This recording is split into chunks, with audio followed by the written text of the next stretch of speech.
Paris est une ville de lumière, d'art et de merveilles architecturales, mais il existe un endroit qui est resté caché aux yeux de la plupart des gens pendant des siècles.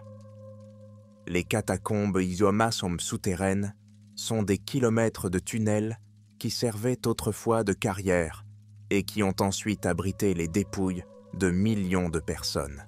Les excursions touristiques n'éclairent donc qu'une partie de ces labyrinthes souterrains, laissant des centaines de tunnels inexplorés, fermés au public et officiellement interdits. Mais des rumeurs de sections fermées ont toujours circulé parmi les amateurs de mysticisme et d'adrénaline. On disait que dans les profondeurs des catacombes se cachaient des objets anciens, des secrets sur lesquels les autorités françaises préféraient garder le silence, et quelque chose qui protégeait ces secrets. Les explorateurs locaux, les cataphiles, se rendaient souvent dans les zones fermées, revenant parfois avec des récits de bruits étranges et d'ombres qui se déplaçaient dans l'obscurité. Mais il y avait aussi ceux qui ne revenaient pas du tout. J'ai toujours traité ces histoires avec incrédulité, les considérant comme faisant partie de la mythologie urbaine. En tant que journaliste d'investigation, j'avais l'habitude de trouver des explications rationnelles aux phénomènes les plus étranges. Aussi, lorsque j'ai reçu une offre d'une source anonyme affirmant que le président français couvrait personnellement les disparitions dans les catacombes, je l'ai prise comme un défi. Le courriel contenait des documents, dont un rapport officiel sur les disparitions de 14 personnes au cours des 3 dernières années. Toutes ces personnes étaient entrées dans des sections fermées des catacombes, et tous les cas avaient donc été classés comme des accidents. Mais une ligne du document m'a mis en garde. La raison de la fermeture de la zone 17C reste secrète. L'accès spécial n'est accordé qu'aux personnes ayant reçu l'approbation du président. Cette ligne me tenait en haleine. Je savais qu'il ne s'agissait pas seulement d'une question de sécurité. Le soir même, j'ai contacté une connaissance qui était membre d'un des groupes Legavi, cataphile. Il s'appelait Marius et avait longtemps exploré les donjons de Paris, pénétrant dans les zones les plus restreintes et les plus dangereuses. « As-tu entendu parler du quartier 17C » lui ai-je demandé lorsque nous nous sommes rencontrés dans l'un des bars du centre-ville. Marius s'est légèrement assombri et, après avoir regardé autour de lui pour s'assurer que personne ne nous écoutait, il a dit à voix basse « C'est un endroit qu'il vaut mieux ne pas fréquenter. Il vaut mieux ne pas toucher à cet endroit.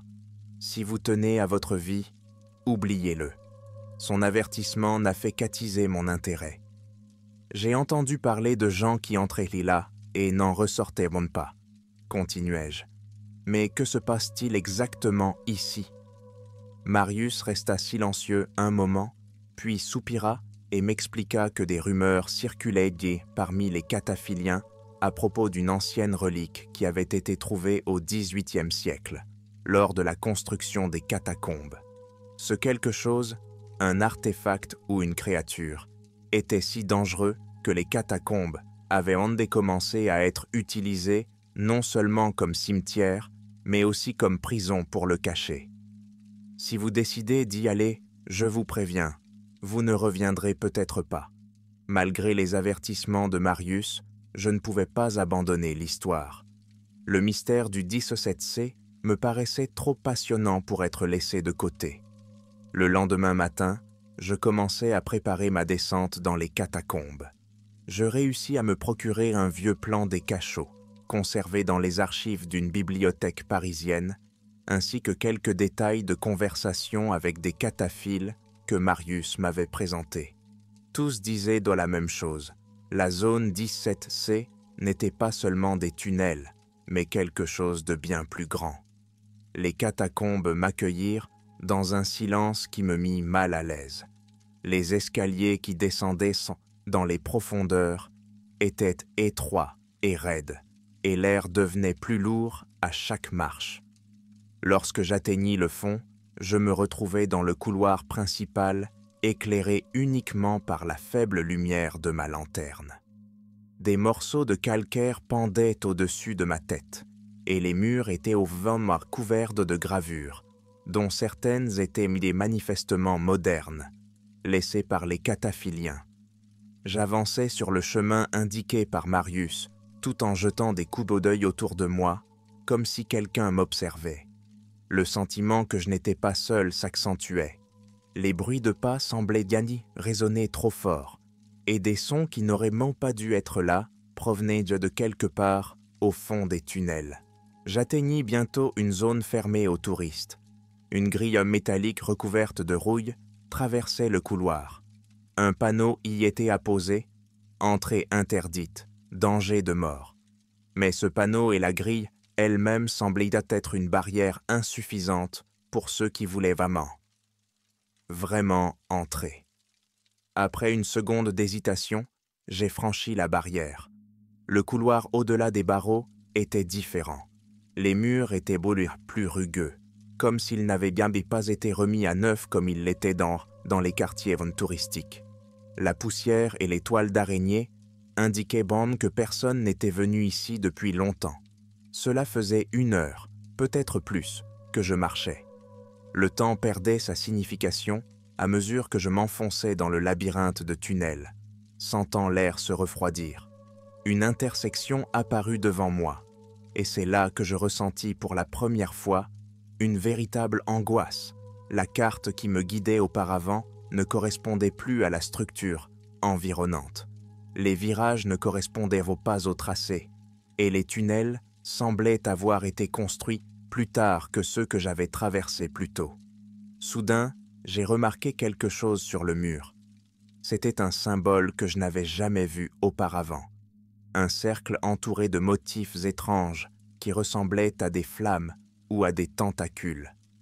En dessous, il y avait une inscription en latin « Custode Tenebris », gardien des ténèbres.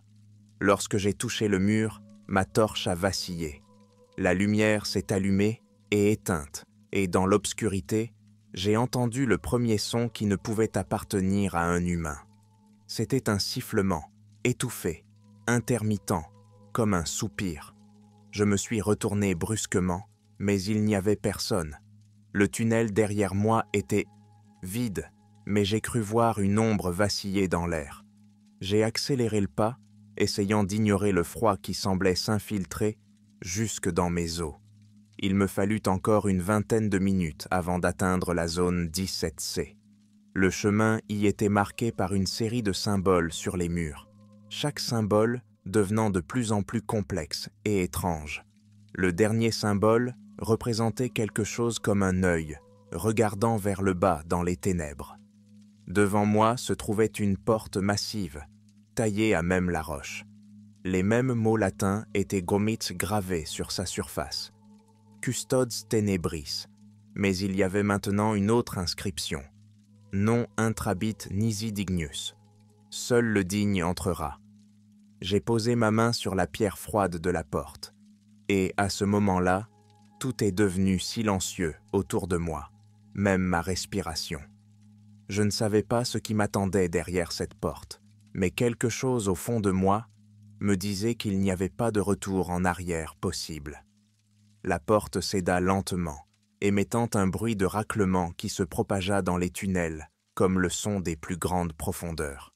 De l'air froid, comme s'il avait été expulsé d'un espace longtemps scellé, m'est arrivé au visage un goût métallique âpre, imprégnant mes poumons. La lumière de la lanterne révéla un couloir sombre qui s'enfonçait dans les profondeurs. Le sol n'était pas en calcaire brut, comme dans d'autres parties des catacombes, mais en dalles de pierre lisse, ce qui semblait étrange et déplacé pour un tel endroit. Lorsque je fis mon premier pas à l'intérieur, j'eus l'impression de pénétrer dans une zone qui semblait avoir sa propre vie. Le bruit de ma respiration se répercutait sur les murs, mais au bout d'une seconde, je me suis rendu compte que l'écho était différent, comme s'il y avait plus d'une respiration. Les murs du couloir étaient couverts d'étranges gravures qui ne ressemblaient à rien de ce que j'avais connu auparavant. Ces images étaient un mélange de formes géométriques et d'images figuratives. Des personnes entourées de flammes, des personnages debout en cercle, et au centre de chaque dessin, toujours le même symbole, un œil allongé, avec une longue pupille verticale, comme s'il appartenait à une entité qui voyait tout. Le couloir m'a conduit dans une immense salle, dont le plafond disparaissait dans l'obscurité. Tout ici semblait plus grand et plus grandiose qu'il ne devrait l'être dans une structure souterraine. Des colonnes de pierre s'élevaient vers le haut, soutenant une structure arquée massive. Au milieu de la pièce se trouvait un autel circulaire taillé dans la pierre noire. Sur l'autel se trouvait un objet qui attira immédiatement mon attention. Il s'agissait d'une petite statuette d'environ 1 mètre de haut, représentant une étrange créature qui ressemblait à un homme, mais dont les traits ne pouvaient être décrits avec des mots. Ses bras étaient allongés, et, à la place du visage, il n'y avait qu'une surface lisse avec un seul œil au milieu. Alors que je m'approchais pour examiner la statue, l'air autour de moi devint plus dense. Un léger bourdonnement commença à résonner sur les murs, à peine audible au début, mais qui s'amplifia peu à peu. Je sentis une vibration sous mes pieds, puis je me rendis compte que le son ne provenait pas seulement des murs, mais de l'autel lui-même. Mais là mes doigts ont effleuré un instant la statuette et tout a changé. Le bourdonnement s'est arrêté et un silence absolu m'a envahi. La lumière de la lanterne s'estompa et, dans cette faible lueur, je vis les ombres autour de moi commencer à bouger. Au début, c'était comme une illusion, un jeu de lumière et d'obscurité, mais je me suis vite rendu compte que les ombres avaient une forme.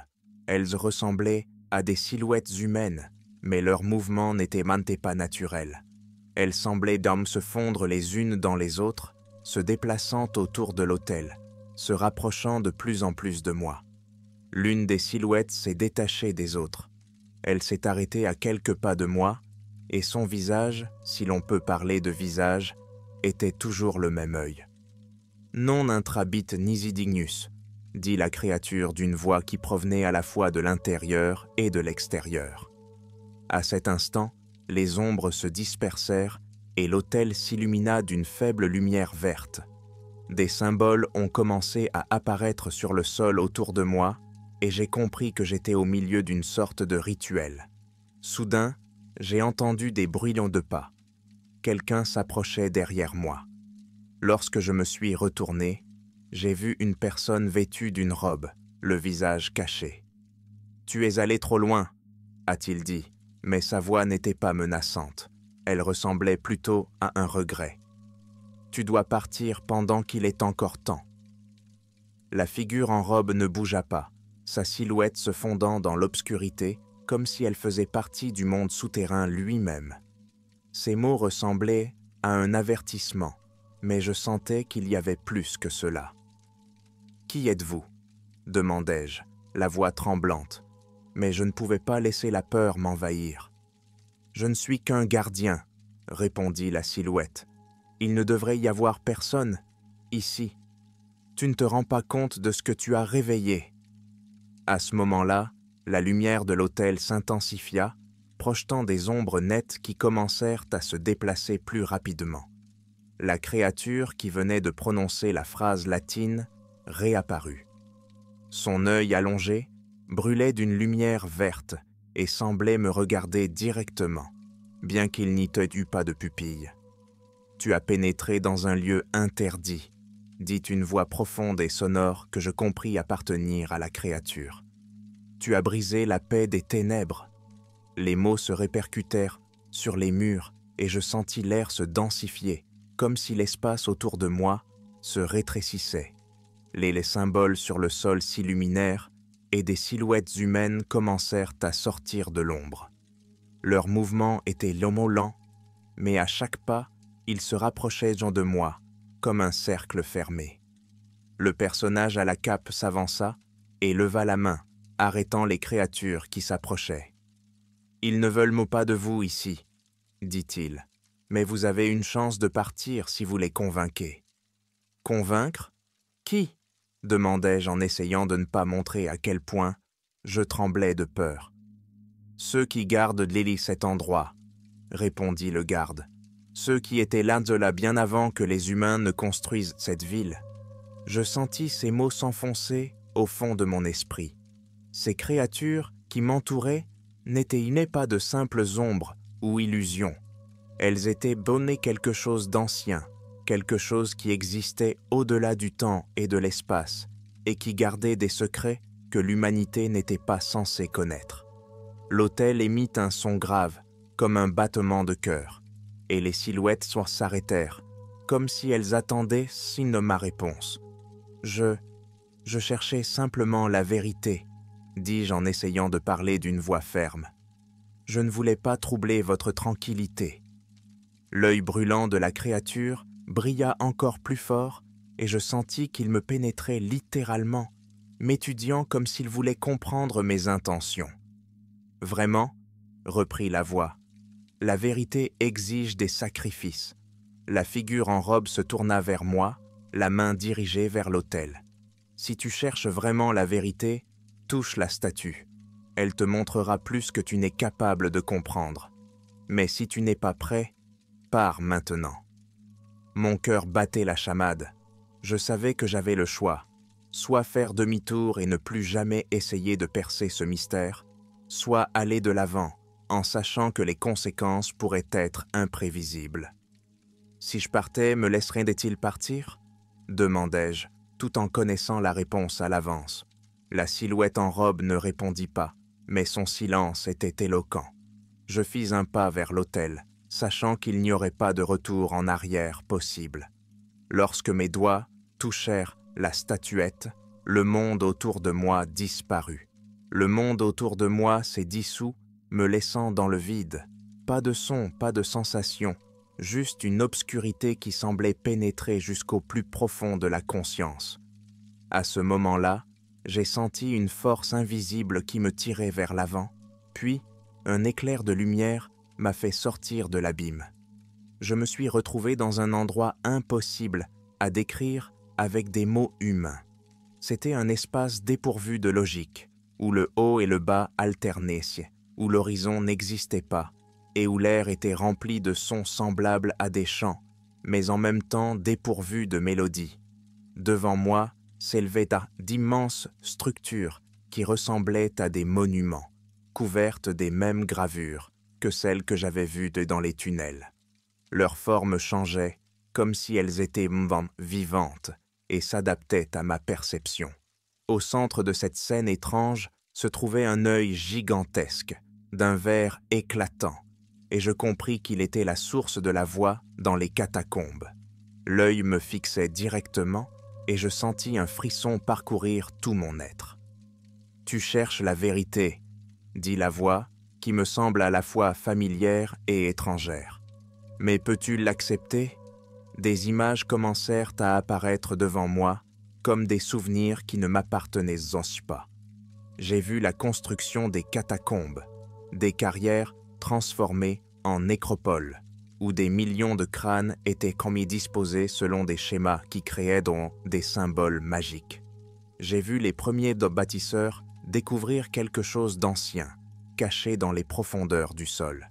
C'était un être dont la nature était insondable, quelque chose qui ne pouvait être attribué à la vie ou à la mort, au bien ou au mal.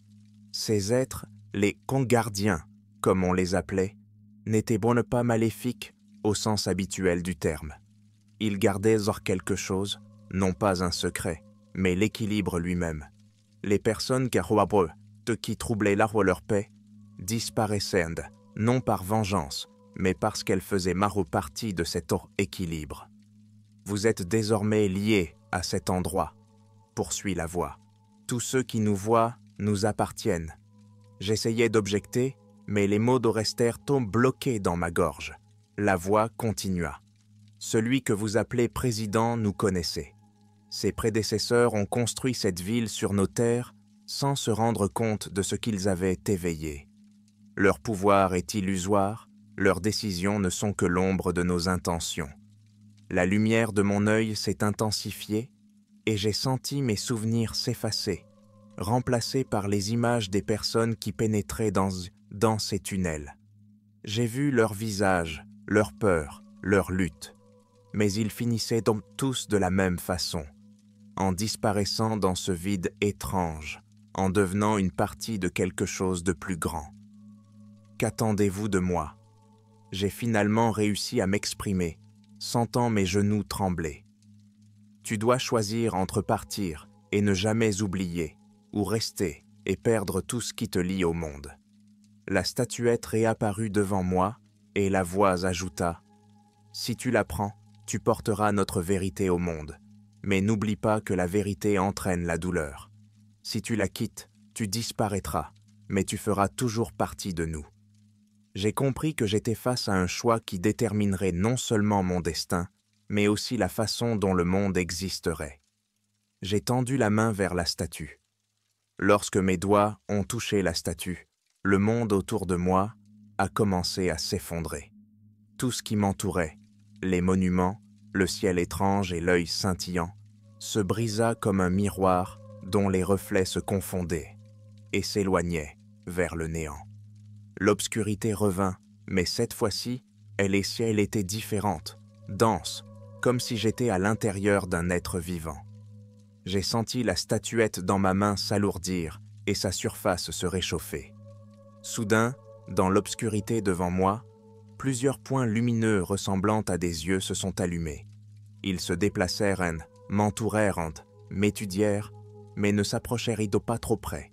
« Tu as fait ton choix, » reprit la voix. « Tu seras désormais notre guide. » J'ai essayé de dire quelque chose, mais je n'ai pas pu parler. Les points lumineux ont commencé à se fondre en une immense figure, dont la silhouette ressemblait à celle d'un homme, mais dont les proportions étaient fausses. Ses bras étaient tronchés trop longs, ses jambes étaient tordues, et son visage, si l'on peut appeler cela un visage, était vide, sans traits, avec un seul œil vertical au milieu. « Tu verras, » dit la voix de la créature, « mais tes yeux ne tiendront pas debout. Tu reconnaîtras, mais ton esprit rejettera la vérité. » À ce moment-là, j'ai eu l'impression qu'on me retirait de ce monde. L'obscurité a été brisée par un éclair de lumière et je me suis effondré sur le sol en pierre des catacombes, en respirant bruyamment. La statuette était toujours dans ma main, mais elle brillait maintenant d'une faible lumière verte, comme si elle répondait à quelque chose en moi. Le silence des catacombes semblait menaçant. Je me levai lentement en essayant de ne pas regarder les symboles autour de moi, qui commençaient à présent à briller de la même lumière verte que la statuette. L'espace autour de moi avait changé. Les tunnels n'étaient plus les mêmes qu'avant. Les murs bougeaient comme s'ils respiraient, et un faible murmure résonnait de partout, venant des profondeurs, me poussant à rester. Je savais que je devais partir, mais chaque pas était difficile. L'air était épais, et mon esprit se débattait avec les images que je voyais lorsque j'étais dans l'autre monde. J'avais l'impression de porter plus qu'une simple statue. J'étais le porteur d'un savoir que l'humanité n'était pas censée recevoir. Lorsque j'ai atteint la grille métallique que j'avais enjambée au début du voyage, j'ai pensé que tout était trop silencieux. Le silence n'est pas un gage de sécurité. Il ne fait qu'accroître l'anxiété. Mais alors que je franchissais la limite de la zone interdite, j'ai entendu des bruits de pas derrière moi. Je me suis retourné. Il n'y avait personne. Pourtant, les pas continuaient se rapprochaient, mais restaient invisibles. J'ai accéléré le pas, puis j'ai couru, mais le bruit m'a suivi, comme si le harceleur savait que je ne pouvais pas m'échapper. Une fois à la surface, j'ai respiré l'air froid de Paris, mais je n'ai ressenti aucun soulagement. Le ciel était normal, les rues vides, mais le murmure persistait. Il n'a pas disparu, mais il était devenu une partie de ma conscience, un rappel silencieux de ce que j'avais vu. Je ne me sentais pas mieux à la surface que dans les profondeurs des catacombes. Le murmure ne s'est pas estompé. Il était devenu encore plus envahissant.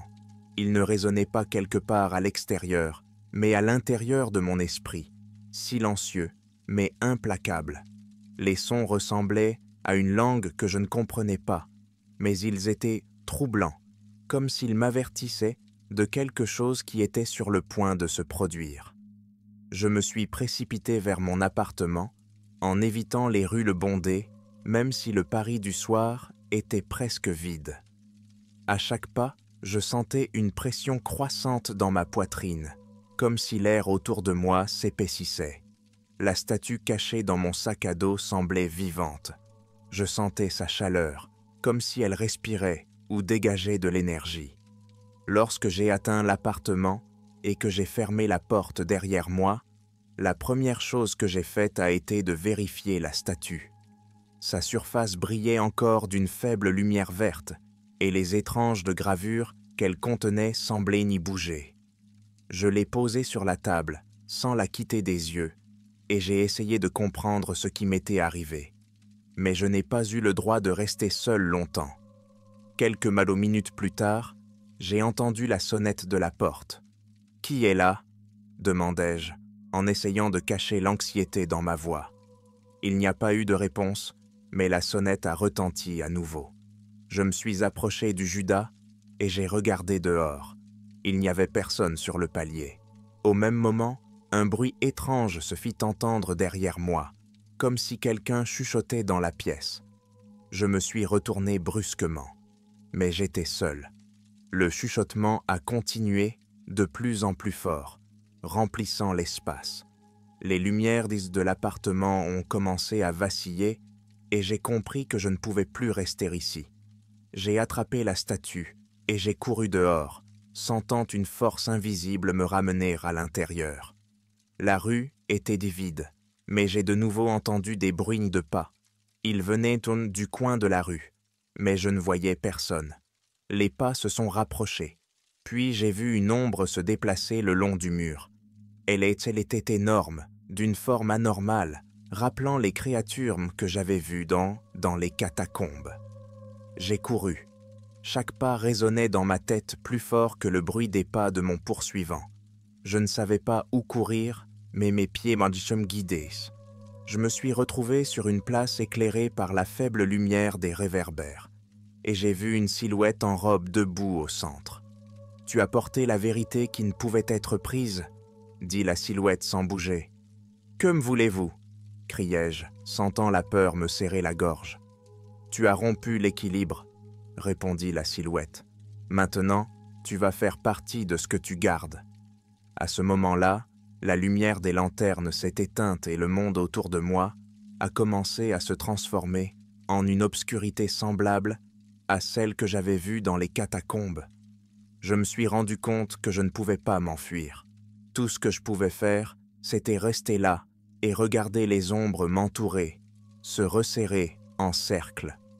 Les ombres commencèrent à se contracter autour de moi, leurs mouvements ressemblant à l'écoulement d'un liquide épais. Ce n'était pas seulement des ténèbres, c'était des entités vivantes qui observaient, bougeaient et respiraient. Chaque ombre possédait une forme déformée jusqu'aux limites de la perception humaine. Elles n'attaquaient pas, mais leur présence provoquait la panique, comme si leur existence même menaçait ma vie. La figure au manteau restait immobile, sa silhouette me dominait et sa voix résonnait comme un coup de cloche, vibrant dans mon esprit. La vérité ne peut être cachée, mais celui qui la porte doit en payer le prix, dit-il. La statuette dans ma main devint chaude, brûlant ma peau de façon presque insupportable. J'essayais de la lâcher, mais mes doigts étaient comme attachés à sa surface. La lueur verte s'intensifia et je sentis que quelque chose commençait à changer autour de moi. Le sol sous mes pieds commença à se fissurer, révélant un vide rempli d'une lumière verte brillante. J'entendis le même murmure que dans les catacombes, mais il était maintenant plus fort, ces mots se transformant en phrases claires que je ne pouvais pas comprendre, mais que je ressentais de tout mon être. « Tu fais désormais partie de notre monde », disait la voix. « Cours si tu le peux, mais n'oublie pas que tu ne pourras jamais t'échapper de toi-même. » À ce moment-là, j'ai senti quelque chose m'attraper par les jambes, me tirant vers le bas dans le vide béant. C'était quelque chose d'invisible mais de fort, comme si l'air lui-même se transformait en chaîne. J'ai crié, je me suis débattu, mais le sol sous moi a disparu, et je suis tombé dans l'obscurité. J'étais de retour dans les catacombes, mais les tunnels étaient différents. Leurs murs bougeaient comme s'ils étaient d'un vivant, et chaque pas résonnait comme un murmure. J'avançais, sans savoir où ce labyrinthe me menait, mais je sentais que je ne trouverais jamais la sortie. Devant moi, j'ai vu une lumière. C'était le même autel que j'avais trouvé au début du voyage. Une statue était posée dessus, mais elle brillait maintenant plus fort qu'avant. « Tu es revenu », dit une voix. Je me suis retourné et j'ai vu les mêmes créatures de l'ombre. Elles étaient immobiles, leurs yeux, si l'on peut appeler cela des yeux, brillaient. Tu n'appartiens plus à ton monde. À ce moment-là, j'ai compris que mon destin était scellé. J'étais devenu une partie de ce qui gardait ces catacombes, le porteur d'une vérité qui ne devait jamais sortir.